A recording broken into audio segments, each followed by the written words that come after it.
Your Excellency, the Vice President, Your Excellency, the Secretary General, my colleagues and friends. Let me express my sincere appreciation for President Xi Jinping and the Chinese government for the steadfast commitment to the environmental stewardship and sustainable development. The Green Silk Road for Harmony with Nature under the framework of the Belt and Road Initiative is the visionary concept of President Xi Jinping to ensure the greening of the BRI. Today morning, we listened to President Xi's plans and programs for the coming period. We have seen the deep thinking and a desire to ensure that we progress fast down this road that we have all taken. I must also thank the government of China for hosting this conference. At the 2021 Asia Pacific High Level Conference on Belt and Road Cooperation, Sri Lanka made a commitment to contribute to the Green Silk Road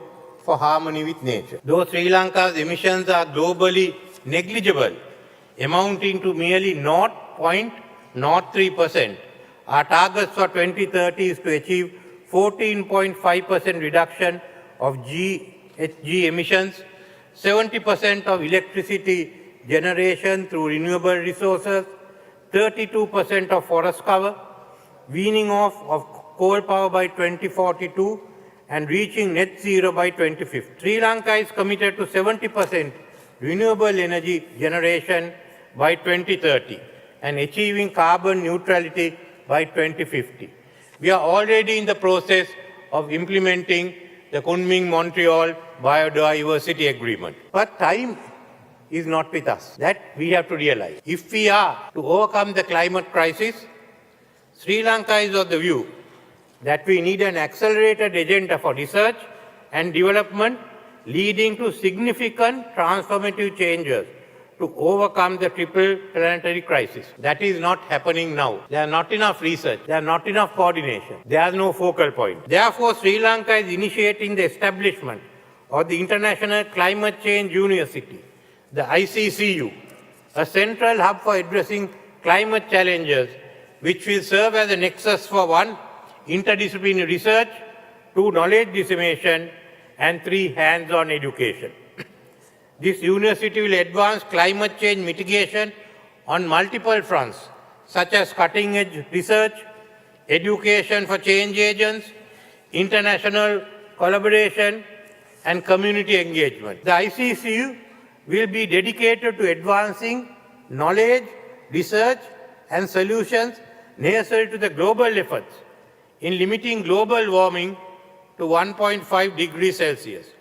We are discussing with Maldives for the establishment of a small island center. The ICCU with Sri Lanka contribution, and we want to be in the vanguard of the global fight against climate change. I would invite the Green Belt and Road Initiative, the Belt and Road Initiative with Green Harmony, to join us and support us in this endeavor. Sri Lanka is recovering, as you know, from an economic crisis where we were declared bankrupt. As the economy stabilizes and in thinking of the future, we have decided and taken a decision to have a green transformation and a green economy. Now is an opportunity we have and we won't let go of it. Sri Lanka has numerous reservoirs built some thousands of years ago when we were hydraulic civilization, and others at the moment in the present era.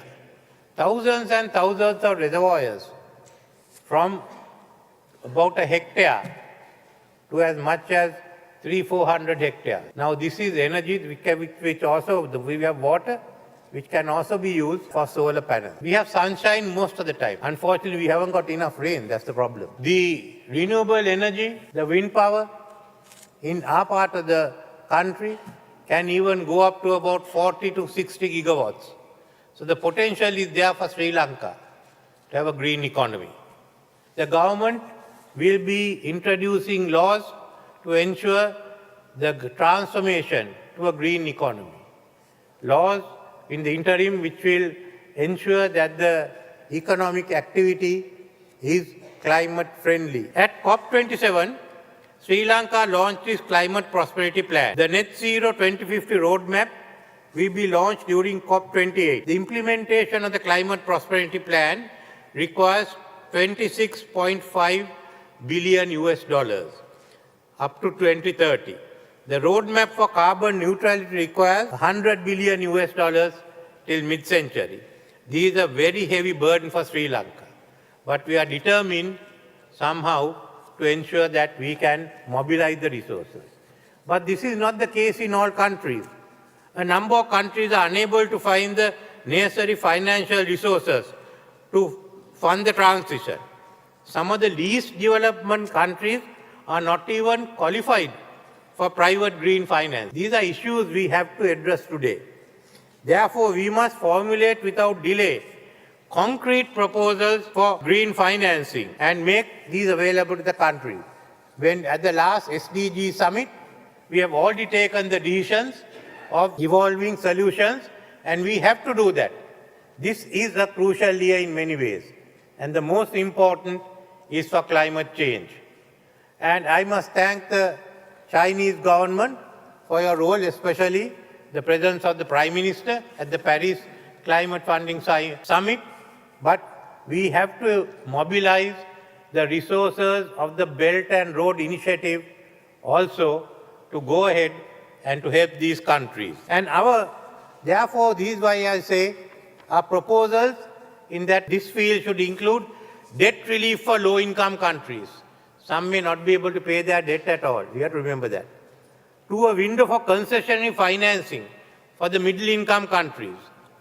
And 3, additional funding to be mobilized by multilateral banks such as AIIB. These are, if we do not address these issues this year, then I do not know whether we could even have another conference in 3-4 years' time. We have also to think afresh. We have to think outside the box. Just repeating the same phrases will not do. The tropical belt is the most biologically diverse region on Earth, housing about 80% of the planet's terrestrial species and over half of the world's coral reefs and mangroves.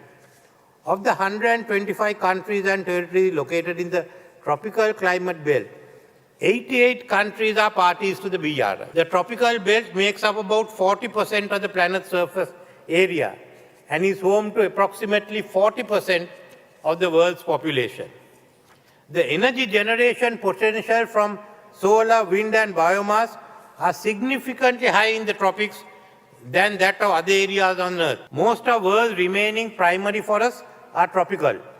Along with coral reef systems, intervention to protect, restore and improve the management of forests, wetlands, grasslands, etc., which will increase carbon sequestration, reduce emissions and enhance climate resilience. The natural capital of the tropical belt has a vast potential for green growth transformation. Significant investments in renewable energy, nature-based solutions and pollution control in tropical belt will lead to significant changes in climate change and biodiversity loss, leading to a fast fix of the triple global crisis. Because what we fix here, what we do with the tropical belt, will also have its impact outside the tropical belt. That's what we have to remember. Therefore, Sri Lanka is planned to appoint a panel of international experts to prepare a global investment program for the tropical belt. We seek the assistance both of the Green Silk Road for harmony with nature, and as the Secretary General is there with the UN, to prepare these reports and to be presented both to the UN and to the Belt and Road Initiative. I don't want to take any more of your time.